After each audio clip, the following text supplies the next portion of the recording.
ग्रन्थगीताय ग्रन्थगेयाय ग्रन्थान्तरात्मने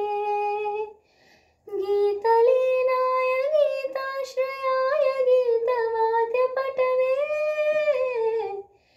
गेयचरिताय गायकवराय गन्धर्वप्रियकृते गायकाधीनविग्रहाय गङ्गाजलप्रणयवते गौरीस्तनन्दनाय गौरीहृदयनन्दनाय गौरभानुसुताय गौरीगणेश्वराय गौरीप्रणयाय गौरीप्रवणाय गौरभावाय धीमहि गोसहस्राय गोवर्धनाय गोपगोपाय धीमहि गुणातीताय गुणाधीशाय गुणप्रविष्टाय धीमहि एकदन्ताय वक्रतुण्डाय